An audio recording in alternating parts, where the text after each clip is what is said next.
ఈ రోజు నేను గర్వంగా చెప్పగలుగుతాను. దశాబ్దాలకు ఏదైతే ఇంటి పట్టాలు అంటే ఎంక్రోచ్మెంట్ రెగ్యులరైజ్ చేయాలి, నిన్న మొదటి పట్టా ఇప్పటంలో జనరేట్ అయింది. ఇప్పటికీ మొదటి విడతలో సుమారుగా 5,000 మందికి ఇల్లు పట్టాలు ఉగాది తర్వాత ఇవ్వాలనే లక్ష్యం పెట్టుకుని మేము పనిచేస్తున్నాం. రెండో విడత ఉంటుంది, మూడో విడత ఉంటుంది. ఆనాడు ప్రజలకు చెప్పాను, ప్రత్యేకంగా కాలువలు కానివ్వండి, అటవీ భూముల్లో ఉన్న ఇల్లు కొంచెం సమయం పడుతుంది రెగ్యులరైజ్ చేసేదానికి ఆనాడు చెప్పాను.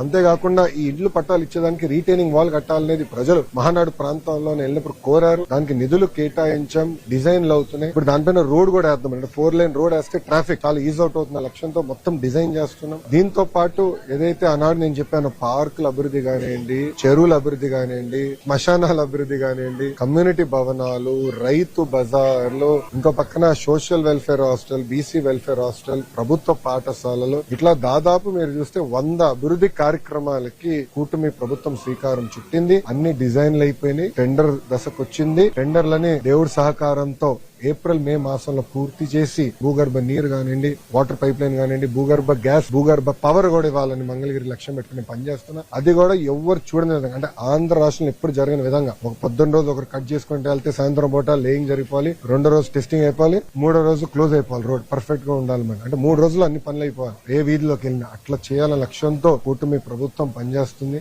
ఈ రోజు నేను గర్వంగా చెప్పగలుగుతాను. దశాబ్దాలకు ఏదైతే ఇంటి పట్టాలు అంటే ఎంక్రోచ్మెంట్ రెగ్యులరైజ్ చేయాలి, నిన్న మొదటి పట్టా ఇప్పటంలో జనరేట్ అయింది. ఇప్పటికీ మొదటి విడతలో సుమారుగా 5,000 మందికి ఇల్లు పట్టాలు ఉగాది తర్వాత ఇవ్వాలనే లక్ష్యం పెట్టుకుని మేము పనిచేస్తున్నాం.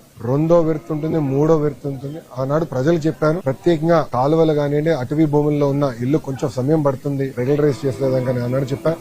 అంతేకాకుండా ఈ ఇల్లు పట్టాలు ఇచ్చేదానికి రీటైనింగ్ వాల్ కట్టాలనేది ప్రజలు మహానాడు ప్రాంతంలో వెళ్ళినప్పుడు కోరారు. దానికి నిధులు కేటాయించాం, డిజైన్లు అవుతున్నాయి. ఇప్పుడు దానిపైన రోడ్ కూడా వేద్దాం అంటే 4 లైన్ రోడ్ వేస్తే ట్రాఫిక్ చాలా ఈజీ అవుట్ అవుతున్న లక్ష్యంతో మొత్తం డిజైన్ చేస్తున్నాం. దీంతో పాటు ఏదైతే ఆనాడు నేను చెప్పాను, పార్కుల అభివృద్ధి కానివ్వండి, చెరువుల అభివృద్ధి కానివ్వండి, శ్మశానాల అభివృద్ధి కానివ్వండి, కమ్యూనిటీ భవనాలు, రైతు బజార్లు, ఇంకో పక్కన social welfare hostel, BC welfare hostel, ప్రభుత్వ పాఠశాలలు, ఇట్లా దాదాపు మీరు చూస్తే 100 అభివృద్ధి కార్యక్రమాలకి కూటమి ప్రభుత్వం శ్రీకారం చుట్టింది. అన్ని డిజైన్లు అయిపోయినాయి, టెండర్ దశకు వచ్చింది. టెండర్లని దేవుడి సహకారంతో ఏప్రిల్ మే మాసంలో పూర్తి చేసి భూగర్భ నీరు కానివ్వండి, వాటర్ పైప్ లైన్ కానివ్వండి, భూగర్భ గ్యాస్, భూగర్భ పవర్ కూడా ఇవ్వాలని మంగళగిరి లక్ష్యం పెట్టుకుని పనిచేస్తున్నా. అది కూడా ఎవరు చూడని విధంగా అంటే ఆంధ్ర రాష్ట్రంలో ఎప్పుడు జరిగిన విధంగా ఒక పొద్దున్న రోజు ఒకరు కట్ చేసుకుంటే వెళ్తే సాయంత్రం పూట లేయింగ్ జరిగిపోవాలి, రెండో రోజు టెస్టింగ్ అయిపోవాలి, మూడో రోజు క్లోజ్ అయిపోవాలి. రోడ్ పర్ఫెక్ట్ గా ఉండాలి మనం అంటే 3 రోజులు అన్ని పనులు అయిపోవాలి. ఏ వీధిలోకి వెళ్ళినా అట్లా చేయాలన్న లక్ష్యంతో కూటమి ప్రభుత్వం పనిచేస్తుంది.